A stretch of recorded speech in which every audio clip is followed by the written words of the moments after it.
Diz Apocalipse 1:7, eis que vem com as nuvens, todo olho o verá, e os que o traspassaram, e todos os linhagens da terra se lamentarão por causa dele.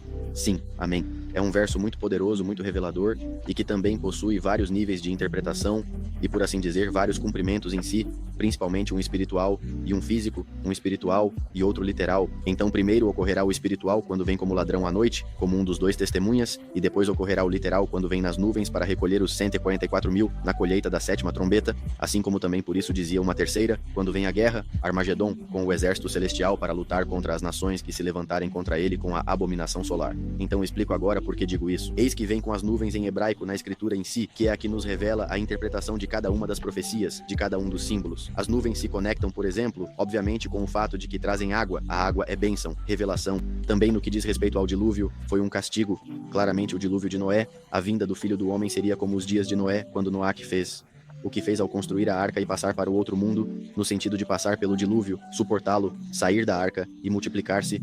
Yahvé fez um pacto com Noé, com o mundo em si através de Noé, fazendo o arco-íris, o arco de Yahvé que apareceria nas nuvens. Então eis que vem com as nuvens. Com as nuvens vem a revelação, a bênção, a água, também o castigo para os ímpios. Vem o arco-íris que separa a luz. A luz é Yahushua, o Messias. Yahushua é a sabedoria. O primeiro pilar, o último é o segundo pilar, como Jaquim e Boaz, os dois pilares na entrada do templo. O último é Boaz. E assim como Yahushua é a luz e é a sabedoria, o último é o entendimento, como o arco-íris que separa a luz nas cores.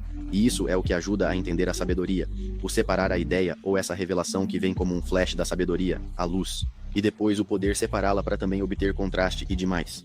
Além disso, a nuvem também na escritura representa o pecado, quando o pecado está cobrindo como uma nuvem, no sentido positivo. Além disso, a nuvem representa a compaixão de Yahvé. Quando aparecia uma nuvem de fumaça no templo, a coluna de nuvem que os guiava durante o dia por 40 anos, isso era a representação de Yahushua, o pilar. E aqui, o pilar de fogo da noite representa o último testemunho com Moshe, que vem como a nuvem da noite. Então digo, eis que vem com as nuvens. Isso se conecta à vinda do último testemunho com Moshe, porque vem como ladrão à noite. Então é como se estivesse coberto por uma nuvem. O vejam, não o reconhecerão. E o fato de que vem como filho pródigo, como quando a escritura fala em saídas da nuvem como pecado, que já volta a tirar como uma nuvem o pecado que tinha. Repito, porque o último vem como filho pródigo em Lucas, a história do filho pródigo, então aqui vem com as nuvens. Repito, o que diz respeito ao último que vem como ladrão na noite. Embora o vejam, não o vão reconhecer porque está coberto. Além disso, aqui vem como filho pródigo, como a nuvem no sentido negativo do pecado, que vem como a estima de Yahvé, porque Yahushua é o caminho. O último é a estima. Como disse, a nuvem também representa a estima de Yahvé. Traz revelação, traz bênção como a água, e traz as pragas como no tempo de Noé. E vem com um arco, como Apocalipse 6 diz, porque é como o arco-íris que dá a separação da luz, ou seja, o entendimento.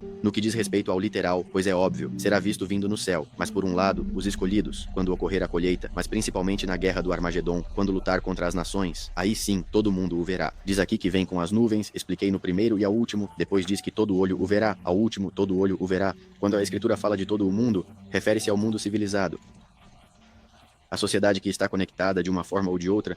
No passado, não havia tanta conexão porque não havia a tecnologia que existe hoje em dia. Embora se diga que houve algumas vezes algo semelhante à tecnologia atual, como o que se menciona sobre Tartari, até mesmo melhor. Mas o fato de que hoje existe tecnologia como a internet, onde todo mundo pode ver a mesma coisa em um instante, como todos conhecem o que é viral, em 2 momentos já está todo mundo vendo, as redes sociais e tudo isso, isso fará com que o que diz respeito ao testemunho Komoshe, todo olho veja, e aqueles que o transpassaram diz no sentido do testemunho Komoshe, isso indicaria que no fim dos tempos aqueles que transpassaram Mashiach reencarnariam e voltariam a cometer o erro de rejeitar, ou alguns estariam recebendo a oportunidade de se arrepender claramente e aceitar a opção de alguns testemunhos. Por exemplo, no sentido de Yahushua, uma vez que ele vem dessa última maneira, como disse, literalmente todo Ju o verá, todo ser humano que veio ao mundo na história humana será ressuscitado e o verá no trono julgando, e aqueles que o transpassaram também estarão lá no julgamento para serem julgados.